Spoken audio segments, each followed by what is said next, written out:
Buenas tardes, queridos amigos, bienvenidos a Vladimir a la Una. Bueno, estamos hoy cerrando nuestra semana aniversaria.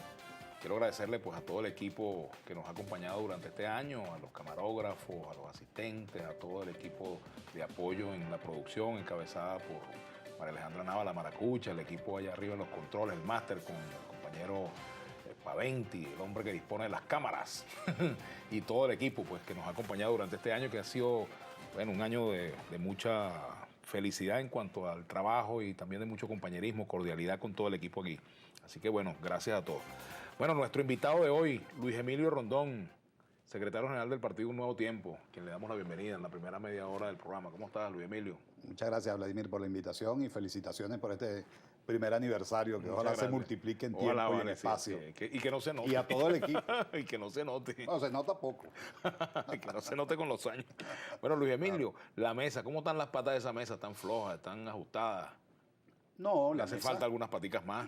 No, la mesa es un centro de encuentro político de partidos de oposición, que nos pusimos en tono en función de la necesidad de producir un cambio político, democrático, pacífico, constitucional, ante este estado de cosas que vive el país. No debemos olvidar que luego de la fuga de la oposición para las elecciones parlamentarias en el 2005, nos tocó a nosotros, a un grupo de venezolanos, acompañar la candidatura de Manuel Rosales para regresar a la senda participativa, democrática, electoral. Y eso pues se ha multiplicado en beneficios a los efectos de que el país tenga una visión alternativa frente a este estado de cosas, este dramatismo que vive el venezolano hoy en día. Y en la Mesa de la Unidad hemos tenido un espacio para encontrarnos democráticamente, para compartir, para tener acuerdos y para dirimir diferencias, porque la riqueza de esa mesa es su pluralidad. Ahí vemos un grupo, nosotros, que promulgamos la socialdemocracia como un elemento fundamental para contraponerlo al socialismo del siglo XXI. Ese ha sido el eje central de nuestro planteamiento programático, ideológico, en el sentido de que no debemos ir a una contienda electoral solamente por el quítate tú para ponerme yo, sino que hay detrás un programa, una propuesta, un planteamiento claro, y en esa mesa hay gente que comulga con nuestra visión socialdemócrata de las cosas y hay gente que tiene un pensamiento social cristiano, de centro, de derecha, de izquierda. Lo importante es que todos juntos tenemos el propósito y el deseo de lograr que ese cambio político en Venezuela se materialice lo más pronto posible. El presidente Maduro y el presidente de la Asamblea Nacional, Diosdado Cabello, han dicho que, palabras más, palabras menos, los sectores de la extrema derecha están marcando la pauta en la MUD y que forzaron la salida de Ramón Guillermo Abeledo y que además le ganaron este round a Capriles. Por los vientos que soplan parece que quien va a terminar en la extrema derecha es Maduro. Se habla de un acuerdo con el Fondo Monetario Internacional para intentar resolver la difícil situación económica en la que ha inducido al país. Es insólito que después de más de 1.000 millones de dólares estemos en la situación en la que estamos, hablando de la necesidad de importar todo lo que se consume por parte de los venezolanos, ya que se dedicó sistemáticamente el gobierno a quebrar a la iniciativa privada y respetar a la propiedad privada, y todo ello, todos esos polvos sembrados en aquella oportunidad traen estos lodos de desesperanza, de ausencia de productos, de satisfacción de las necesidades básicas de los venezolanos. Así que Maduro está transitando el difícil camino que es acordarse con los organismos internacionales después de haberle hipotecado el futuro a los venezolanos, entregando nuestro petróleo a los chinos, regalándolo en condiciones absolutamente leoninas y desventajosas para los venezolanos, y ahora tendremos nosotros que pagar otro hierro más del gobierno aumentando la gasolina. Tendremos que nosotros darle dinero al Maduro y a su gobierno para que siga esta circunstancia lamentable que vive el país hoy en día. O sea que cuando Pérez fue al Fondo Monetario fue un acto de ultraderecha, igualmente cuando lo hizo Lucinchi. Bueno, el Fondo Monetario tiene un recetario al cual debes ajustarte, porque ese monitoreo... Pero el gobierno ha dicho que no va al fondo, que no tiene necesidad de ir al fondo. No, el gobierno está en el fondo, pero ahora va, y yo creo que hay unos monitores del Fondo Monetario Internacional, no han sido desmentidos por nadie, están en el Banco Central de Venezuela a los efectos de buscar, porque el dinero no viene solo, el dinero requiere de unos compromisos, de unos acuerdos. Y es por eso que, agotado todo lo que se consiguió en el escenario internacional con los chinos y con los rusos, pues ahora no le quedará otra que tocarle las puertas al Banco Mundial y al Fondo Monetario Internacional. ¿Ustedes no respaldarían un aumento de la gasolina, Luis Emilio, por ejemplo? No sin condiciones. Esa es una decisión del gobierno. Y Chávez se empeñó en mantener la gasolina en un precio que fue inmutable a lo largo de su ejercicio presidencial. Nosotros lo que planteamos es que para poder aumentar el precio de la gasolina necesariamente tienen que producirse unas rectificaciones por parte del gobierno. El gobierno tiene un fondo petrolero que administra a su leal saber y entender sin rendirles cuenta al país, que es prácticamente otro presupuesto. Porque en el presupuesto de la República ponen el precio del petróleo a la mitad de lo que es el precio en el mercado internacional.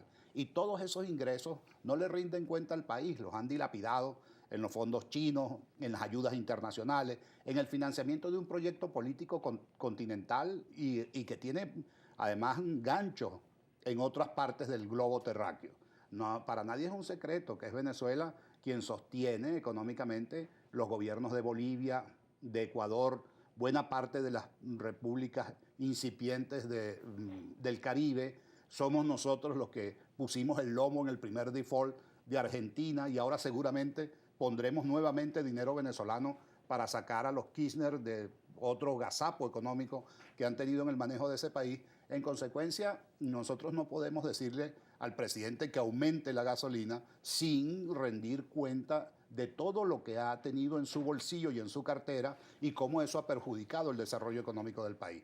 Ahora, Luis Emilio, fíjate, tocando ese tema, mucha gente le critica a la oposición que hacen oposición pero que no tienen propuestas alternativas. Por ejemplo, en el campo económico, ¿cuáles son las propuestas específicas frente a esta coyuntura? ¿Qué haría un gobierno de la Mesa de la Unidad hoy con la situación que se tiene? Bueno, por cierto que la gente que hace ese comentario es muy injusta. Nosotros, en la oportunidad en que Manuel Rosales fue candidato presidencial en el 2006, hicimos la presentación de un programa económico muy complejo, muy completo, que incluía, entre otras cosas, la tarjeta Minegra, que era una asistencia directa del Estado a aquellos que lo necesitaran. No por lealtad o por afiliación partidista, sino directamente una cuota aparte de lo que es el ingreso nacional a aquellos que estaban en situación desvalida y que necesitaban una mano para salir de abajo, no para que vivan de eso. Bueno, nosotros planteamos luego, en las elecciones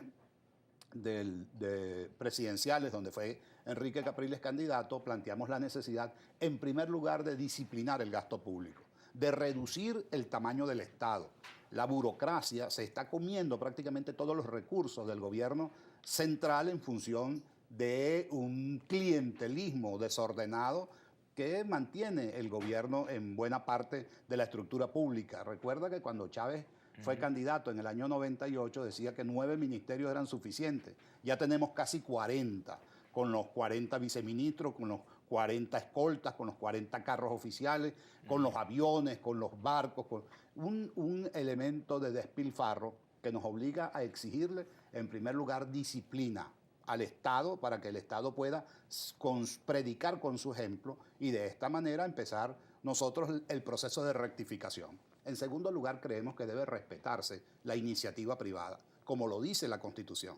La Constitución no habla de que este gobierno tiene que cooptar el funcionamiento de todo el aparato económico del país, sino que por el contrario debe ser un coadyuvante para que la iniciativa privada pueda desempeñarse libremente y en consecuencia tener nosotros empresas que nos permitan un desarrollo endógeno, que nos permitan la satisfacción de las necesidades del país y que no tengamos que estar importando hasta el papel toalé. Ahora, Luis Emilio, ¿no es posible que gobierno y oposición, pensando en los intereses superiores del país, se pongan de acuerdo con respecto a qué es lo que hay que hacer para recuperar la economía, por ejemplo? Bueno, ¿Eso no es factible? pero fíjate tú, la oposición fue de buena fe a una reunión de diálogo con el presidente de la República y buena parte de su equipo político y gubernamental, y el gobierno se comprometió a cosas que luego no cumplió.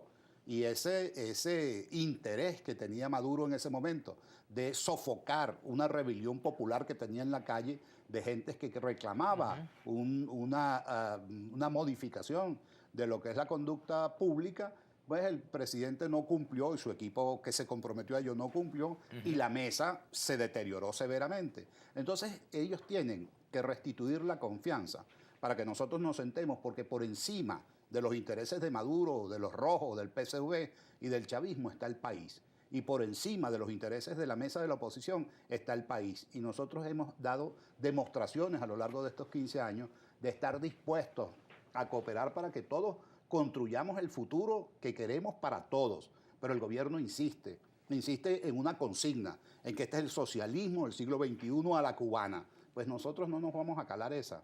Nosotros no vamos a aceptar que el gobierno ponga unívocamente a todos los venezolanos a vestirse de rojo o a decir alguna que otra consigna, que es lo que fundamenta la acción gubernamental. Tenemos que ir a la pausa, Luis Emilio. Al retorno me gustaría comentar dos cosas. Primero, Henry Falcón ha planteado la posibilidad de que Ramón Guillermo Veledo reconsidere su renuncia a la MUD como coordinador, como secretario ejecutivo.